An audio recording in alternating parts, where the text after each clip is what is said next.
বাড়িতে আজকে বড় একটা মোরগ কিনে নিয়ে আসা হয়েছে, বলা চলে বাজারের সবচেয়ে বড় মোরগ এইটা। মোরগটার ওজন ছিল 3 কেজি 400 গ্রাম, প্রায় 3.5 কেজির মতো ওজন। এত বড় মুরগি তো সহজে কেনা হয় না, শখ করে হয়তো বছরে 2-1 বার কিনে খাওয়া হয়। সকাল সকাল হাটে গিয়েছিলাম কিছু বাজার করার জন্য। আমাদের বাড়ি থেকে হাট কিন্তু অনেক দূরে। গ্রামের হাটে একেবারে ভোরে যেতে হয়, এতে করে তরতাজা মাছ মাংসগুলো পাওয়া যায়। মাছগুলো দেখেন একেবারে জীবিত ছিল। আমি এখান থেকে কিছুটা ট্যাংরা মাছ নিয়েছি। মুরগিটা তো আগেই কিনে রেখে দিয়েছিলাম, পরের দিন আমার চাচাতো ভাই মুরগিটা জবাই করে দিল। এরপরে ভাবি আর আমি দুইজন মিলে মুরগিটা পরিষ্কার করে নিচ্ছি। বড় বড় মুরগির চামড়া সহ খেতেই বেশি ভালো লাগে, আর এই মুরগিটা যেহেতু অনেক বড় ছিল তাই চামড়াতে বেশ চর্বি জমেছে। এই তো মুরগিটা পরিষ্কার করে নেওয়া হয়ে গেল, ভুঁড়িটা বের করে ওইভাবেই রাখা হয়েছে। রাতের রান্না করার জন্য এখানে আমি সবকিছু রেডি করে নিচ্ছি। আজকে আমি নিজে হাতেই রান্না করব। যেহেতু রোজার দিন বিকেল থেকে রান্না শুরু করলেও রান্না শেষ করতে করতে সন্ধ্যা হয়ে যায়। ইফতারের পরে তো একদমই রান্না বান্না করতে ইচ্ছে করে না, তাই ইফতারের আগেই রান্নাগুলো করে রাখবো। রান্না করার আগে চলেন আপনাদের সাথে ছোট্ট একটা রিভিউ শেয়ার করি। আপনারা যারা স্কিন নিয়ে অনেক বেশি চিন্তায় আছেন, ব্রণ, কালো দাগ, মেস্তার দাগ, হোয়াইট হেডস, ব্ল্যাক হেডস, এগুলো কোনো কিছুতেই দূর হচ্ছে না, তারা চাইলে গ্লোমিনাসের আলট্রা গ্লো সোপ এই সাবানটি একবার ব্যবহার করে দেখতে পারেন। এই সাবানটা কিন্তু স্কিনের জন্য অনেক বেশি ভালো। আমি গত 2 মাস থেকে ব্যবহার করছি। স্কিনের ভিতর থেকে ময়লা দূর করে, যার কারণে স্কিনটা ব্রাইট এবং সফট লাগে। এই সাবানটা ব্যবহার করার ফলে কিন্তু আমার স্কিনের সব দাগই চলে গিয়েছে। গ্লোমিনাস আলট্রা গ্লো সোপ এই সাবানটি আপনারা পেয়ে যাবেন গ্লোমিনাস ফেসবুক পেজ থেকে। এই সাবানটা কিন্তু একদম হোমমেড সাবান, যার কারণে কোনো প্রকার সাইড এফেক্ট নেই, একদম ন্যাচারাল। গ্লোমিনাস আলট্রা গ্লো সোপ এই সাবানটি শুধু গ্লোমিনাস ফেসবুক পেজেই পাবেন, অন্য কোথাও পাবেন না, কারণ এটা তাদের নিজস্ব তৈরি। এছাড়াও স্কিনের যে কোনো সমস্যার সাজেশন পেতে গ্লোমিনাস ফেসবুক পেজে ইনবক্স করতে পারেন।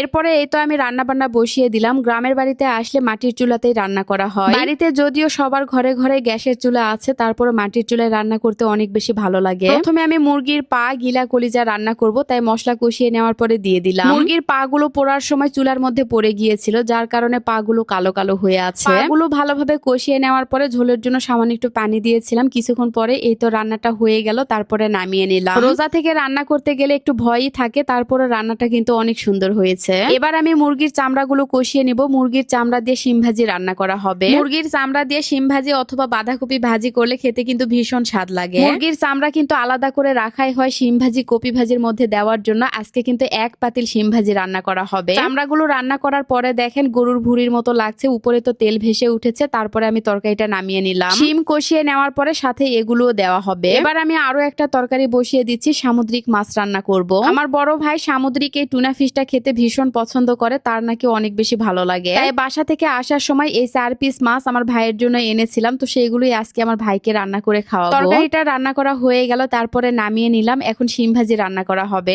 যেহেতু হাতে সময়